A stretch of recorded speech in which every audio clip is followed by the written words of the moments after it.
اب جو میں تم سے بات کرنے جا رہی ہوں وہ تم غور سے سننا۔ تمہیں تو پتا ہے کہ میں جب جب جا رہی ہوں وہاں پہ عرس میں جا رہی ہوں تو میں اپنا مسئلہ بیان کرتی ہوں، بتاتی ہوں کہ مجھے کوئی پریشان کر رہا ہے، اور میں نے ان کو بتایا بھی ہے۔ اصل حقیقت یہ ہے کہ مجھے ہراساں کیا جا رہا ہے اور مجھے بلیک میل کیا جا رہا ہے، اور محلے کے بہت سے لڑکے ہیں جو مجھے پریشان کرے اور ہراساں کرے، مجھے بہت تنگ کر کے رکھ دیا ہے۔ اب تو بالکل حد ہو گئی ہے، جو میں برداشت نہیں کر پا رہی ہوں۔ وکاس کے بارے میں بتائیے، اس کا نمبر ہے۔ پچھلے 4 مہینے پہلے سے تنگ کرنا شروع کر دیا تھا اور مجھے بہت زیادہ ہراساں کر رہا تھا اور مجھے ڈرا رہا تھا، دھمکا رہا تھا۔ میں جاب کر رہی تھی اس وقت، وہ میرا راستہ روکتا تھا اور مجھے بولتا تھا کہ تم نے اگر میری بات نہیں سنی تو میں کچھ بھی کر سکتا ہوں، میں تمہارے بچوں کو نقصان پہنچا سکتا ہوں، مجھے پتا ہے تمہارا بچہ اسکول جاتا ہے۔ میں بہت پریشان ہوتی تھی، میں ڈرتی تھی، بولوں تو کس سے بولوں۔ وہ مجھ سے ملا، اس نے زبردستی مجھ سے جو ہے اصلی ہے یا نکلی، اس نے مجھ سے نکاح کیا، اور نکاح نامہ جو ہے اس کے پاس ہے۔ اس نے کہا کہ ہاں میں تمہارا شوہر ہوں، میں تمہارا خیال رکھوں گا، میں تمہیں پسند کرتا ہوں۔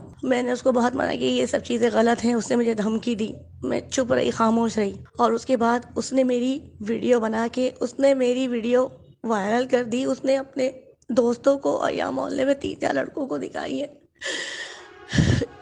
جس کا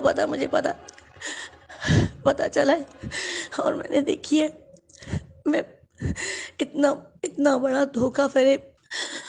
اب جو میں تم سے بات کرنے جا رہی ہوں وہ تم غور سے سننا۔ تمہیں تو پتا ہے کہ میں جب جب جا رہی ہوں وہاں پہ عرس میں جا رہی ہوں تو میں اپنا مسئلہ بیان کرتی ہوں، بتاتی ہوں کہ مجھے کوئی پریشان کر رہا ہے، اور میں نے ان کو بتایا بھی ہے۔ اصل حقیقت یہ ہے کہ مجھے ہراساں کیا جا رہا ہے اور مجھے بلیک میل کیا جا رہا ہے، اور محلے کے بہت سے لڑکے ہیں جو مجھے پریشان کرے اور ہراساں کرے، مجھے بہت تنگ کر کے رکھ دیا ہے۔ اب تو بالکل حد ہو گئی ہے، جو میں برداشت نہیں کر پا رہی ہوں۔ وکاس کے بارے میں بتائیے، اس کا نمبر ہے۔ پچھلے 4 مہینے پہلے سے تنگ کرنا شروع کر دیا تھا اور مجھے بہت زیادہ ہراساں کر رہا تھا اور مجھے ڈرا رہا تھا، دھمکا رہا تھا۔ میں جاب کر رہی تھی اس وقت، وہ میرا راستہ روکتا تھا اور مجھے بولتا تھا کہ تم نے اگر میری بات نہیں سنی تو میں کچھ بھی کر سکتا ہوں، میں تمہارے بچوں کو نقصان پہنچا سکتا ہوں، مجھے پتا ہے تمہارا بچہ اسکول جاتا ہے۔ میں بہت پریشان ہوتی تھی، میں ڈرتی تھی، بولوں تو کس سے بولوں۔ وہ مجھ سے ملا، اس نے زبردستی مجھ سے جو ہے اصلی ہے یا نکلی، اس نے مجھ سے نکاح کیا، اور نکاح نامہ جو ہے اس کے پاس ہے۔ اس نے کہا کہ ہاں میں تمہارا شوہر ہوں، میں تمہارا خیال رکھوں گا، میں تمہیں پسند کرتا ہوں۔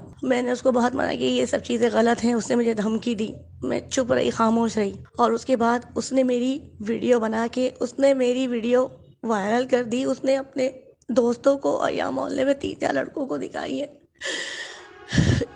جس کا پتا چلا ہے، اور میں نے دیکھی ہے۔ میں اتنا اتنا بڑا دھوکہ فریب